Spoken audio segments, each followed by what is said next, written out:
الحمد لله نحمده ونستعينه ونستغفره ونستهديه ونعوذ به من شرور أنفسنا ومن سيئات أعمالنا من يهده الله فلا مضل له ومن يضلل فلا هادي له أشهد أن لا إله إلا الله وحده لا شريك له وأشهد أن محمدا عبده ورسوله لا نبي بعده اللهم صل وسلم وبارك على حبيبنا وشفيعنا وقرة أعيننا سيدنا ومولانا محمد وعلى آله وصحبه وسلم تسليما كثيرا أما بعد فيا أيها المسلمون اتقوا الله أوصيكم ونفسي أولا بتقوى الله وطاعته فقد فاز المتقون قال الله تعالى في القرآن الكريم أعوذ بالله من الشيطان الرجيم فاتقوا الله ما استطعتم واسمعوا وأطيعوا وأنفقوا خيرا لأنفسكم ومن يوق شح نفسه فأولئك هم المفلحون صدق الله العظيم. Ma'asyiral hadirin jamaah Jumat rahimakumullah. Melalui mimbar ini saya mengingatkan pada diri saya dan tidak lupa mengajak kepada para jamaah Jumat semuanya untuk kita selalu berusaha meningkatkan iman dan takwa kita kepada Allah dengan sungguh-sungguh, karena dengan bekal takwa inilah kita akan memperoleh keselamatan dan kebahagiaan yang hakiki di dunia dan di akhirat. Ma'asyiral hadirin rahimakumullah. Alhamdulillah, puji syukur kita haturkan kehadirat Allah Subhanahu wa taala yang mana kita sampai detik ini masih diberi kesempatan untuk selalu menambah amal-amal ibadah kita dalam rangka mengunduh rahmat Allah Subhanahu wa taala. Dan hari ini kita memasuki Ramadan, hari yang keempat. Mudah-mudahan ibadah yang kita lakukan ini diterima dan diridhoi oleh Allah Subhanahu wa taala. Amin amin ya rabbal alamin. Ma'asyiral hadirin rahimakumullah.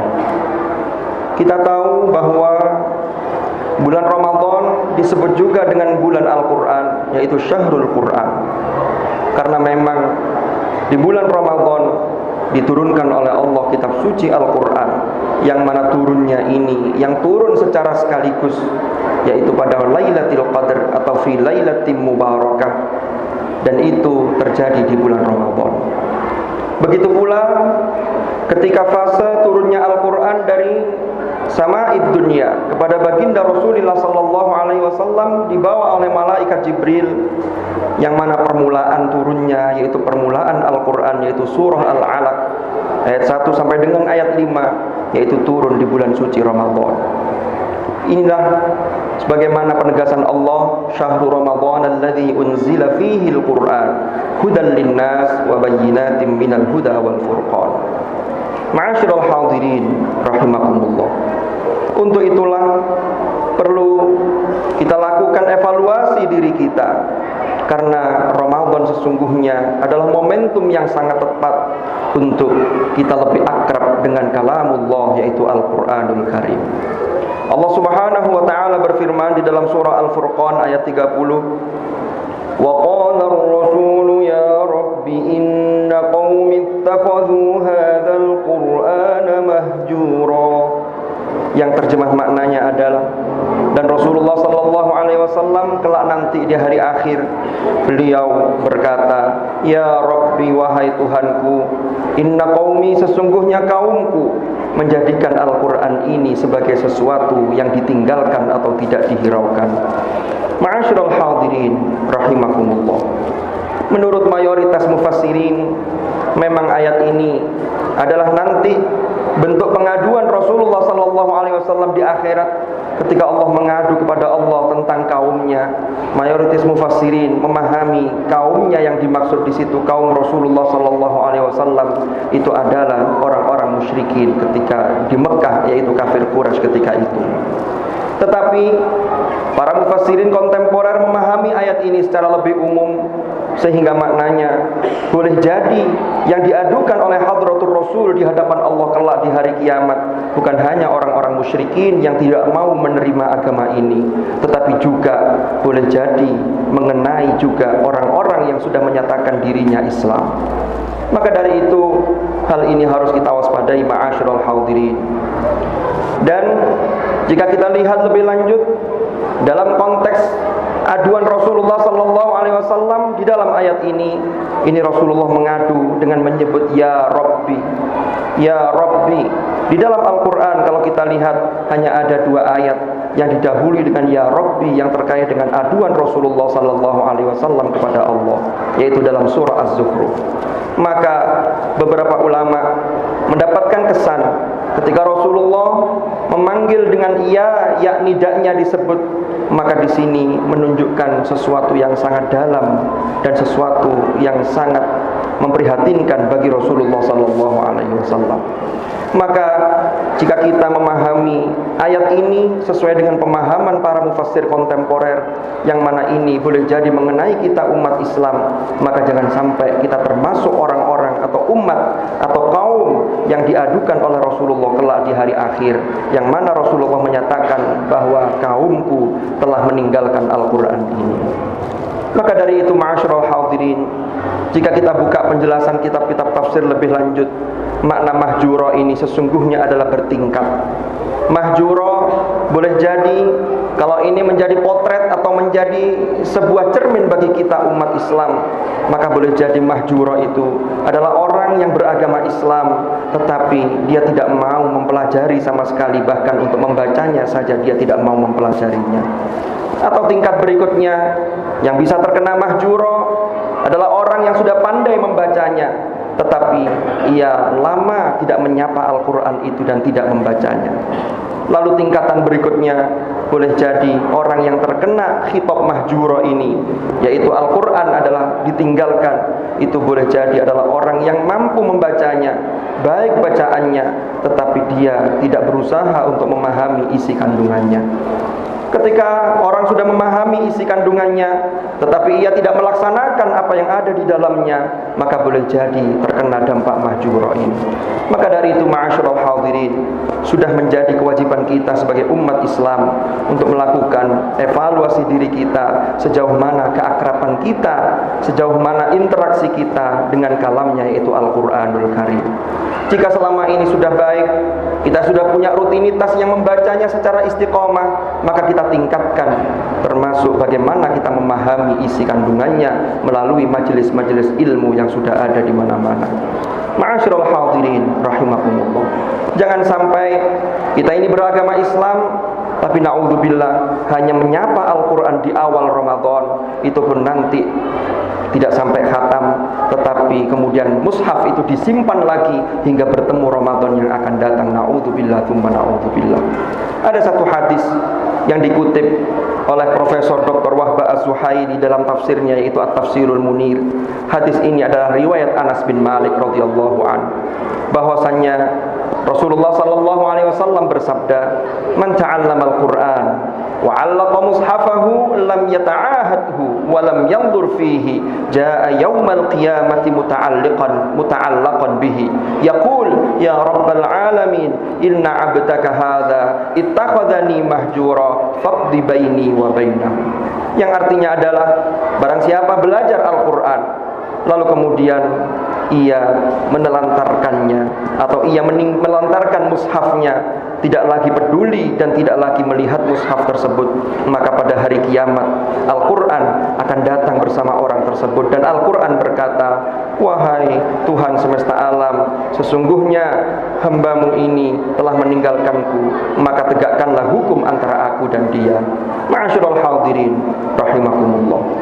karena kita adalah seorang muslim yang sudah benar-benar berikrar bahwa raditu billahi robba wa bil islami dina wa bil qur'ani imama wa bi muhammadin nabiyya wa rasula. Maka kita jadikan Al-Quran itu betul-betul sebagai imam yang kita ikuti dengan cara kita menunaikan kewajiban-kewajiban kita terhadap kitab suci Al-Quran.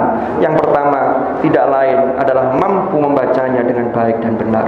Syukur-syukur jika kita juga menghafalkannya, karena itu adalah bagian dari kita ikut serta untuk menjaga kemurnian Al-Quran. Lalu kemudian yang juga penting berikutnya adalah bagaimana kita memahami isi kandungannya melalui kitab-kitab tafsir, melalui majelis-majelis ilmu, yang mana pengasuh dari majelis-majelis ilmu itu dapat dipertanggungjawabkan keilmuannya. Lalu juga bagaimana kita berusaha untuk mengaplikasikan isi kandungannya.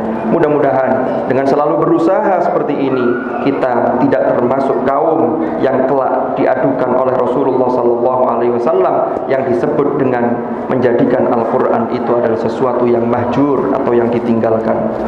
Mudah-mudahan Allah Subhanahu wa ta'ala senantiasa membimbing langkah kita sehingga kita selalu berada di jalan yang diridhoi oleh Allah Subhanahu wa ta'ala, dan mudah-mudahan ketika kita kelak kembali kepada Allah betul-betul dalam keadaan husnul khatimah. Amin amin amin ya mujibas sa'ilin. Wallahu subhanahu yaqulu wa biqawlihi yahtadil muhtadun. Man 'amila shalihan falinafsihi wa man asaa fa'alayha wa ma rabbuka bidhallamin lil 'abid. Barakallahu li wa lakum fil Qur'anil karim wa nafa'ani wa iyyakum bima fihi minal ayati wadh-dhikril hakim wa taqabbala minni wa minkum tilawatahu innahu ta'ala jawadun karimun barrur raufur rahim. أقول قولي هذا وأستغفر الله لي ولكم فاستغفروه إنه هو الغفور الرحيم وقل رب اغفر وارحم وأنت خير الراحمين.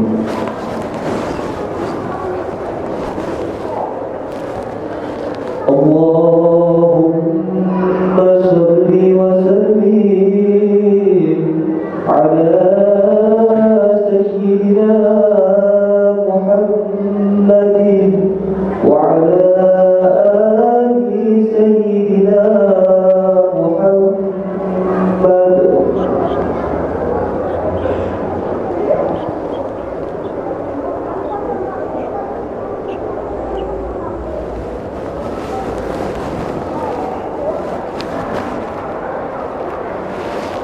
الحمد لله رب العالمين الذي أرسل رسوله بالهدى ودين الحق ليظهره على الدين كله وكفى بالله شهيدا. أشهد أن لا إله إلا الله وحده لا شريك له وأشهد أن محمدا عبده ورسوله لا نبي بعده. اللهم صل وسلم وبارك على حبيبنا وشفيعنا وقرة أعيننا سيدنا ومولانا محمد وعلى آله الأطهار وأصحابه الأخيار ومن على منهجهم سار. أعوذ بالله من الشيطان الرجيم. بسم الله الرحمن الرحيم. والعصر إن الإنسان لفي خسر إلا الذين آمنوا وعملوا الصالحات وتواصوا بالحق وتواصوا بالصبر. صدق الله العظيم. أما بعد فيا عباد الله اتقوا الله. أوصيكم ونفسي بتقوى الله وطاعته فقد فاز من اتقى.